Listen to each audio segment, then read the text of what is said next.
आइए दोस्तों बात करते हैं ग्रेचुटी की। ग्रेचुटी होती क्या है, किसको मिलती है और क्यों मिलती है। ग्रेचुटी एक मॉनेटरी रिवॉर्ड है जो कि एम्प्लॉय को मिलती है और लॉन्ग टर्म सर्विस अपने एम्प्लॉयर को देने के लिए मिलती है एज ए रिवॉर्ड।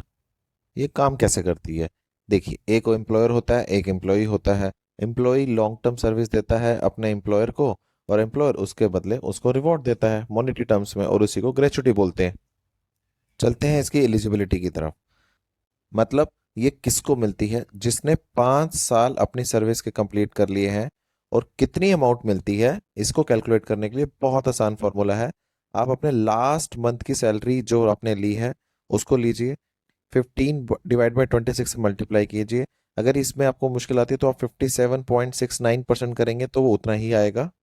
मल्टीप्लाई कीजिए कंप्लीटेड ईयर ऑफ सर्विस के साथ।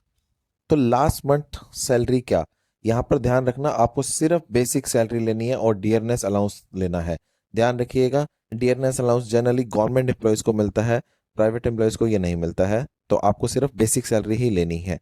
आगे चलते हैं, कंप्लीटेड ईयर ऑफ सर्विस में क्या लेना है। इसमें आपको लेने हैं ईयर स्पेंट, मतलब जितने साल आपने ऑर्गेनाइजेशन में बिता दिए हैं।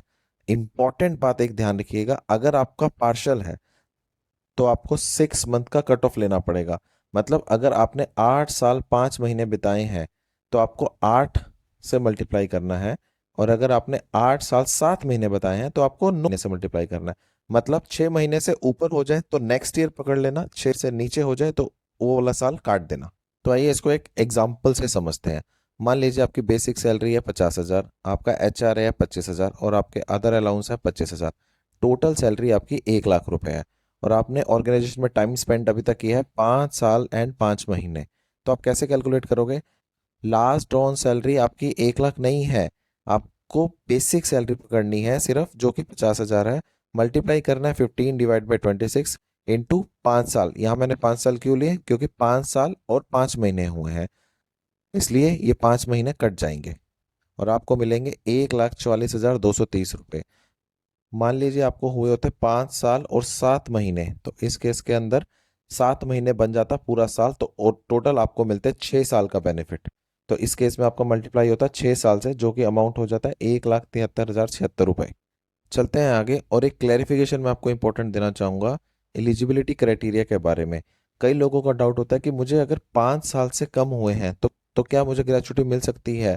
मेरा आंसर होगा नहीं, क्योंकि कानून 5 साल ही बोलता है।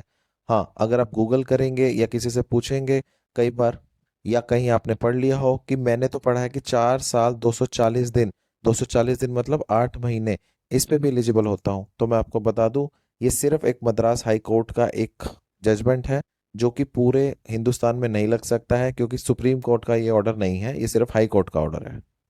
तो मोस्ट ऑफ द एम्प्लॉयर 5 साल ही लेते हैं। आखिरी में बस एक इम्पॉर्टेंट चीज़ बताऊंगा, जब भी आप जॉब चेंज करें तो ये बहुत इंपॉर्टेंट है, ध्यान रखिए। और अगर आपको 4 साल एंड कई मन हो चुके हैं, मान लीजिए आपको 4 साल 4 महीने या 6 महीने या 7 महीने हो चुके हैं, तो आप अपने नए एम्प्लॉयर से जरूर बार्गेन कीजिए, क्योंकि आप बिल्कुल 5 साल कंप्लीट करने वाले हैं और आपको पुराना एम्प्लॉयर ग्रेचुटी जरूर देगा। तो बहुत इंपॉर्टेंट है कि आप उससे इंक्रीमेंट की बात कीजिए, जो भी आपका डिसाइड हुआ है उससे ज़्यादा मांगने की कोशिश कीजिए, या फिर उसे ज्वाइनिंग बोनस मांगने की बात कीजिए कि मेरा इतना ग्रेचुटी बनता है, मुझे इतना ज्वाइनिंग बोनस मिले और आपका नुकसान ना हो। वीडियो को अंत तक देखने के लिए धन्यवाद। अगर आपको वीडियो पसंद आए तो लाइक और शेयर जरूर कीजिए, और प्लीज़ हमारा चैनल जरूर सब्सक्राइब कीजिए, ऐसी बहुत सारी इंपॉर्टेंट इन्फॉर्मेशन आपको मिलती रहेंगी।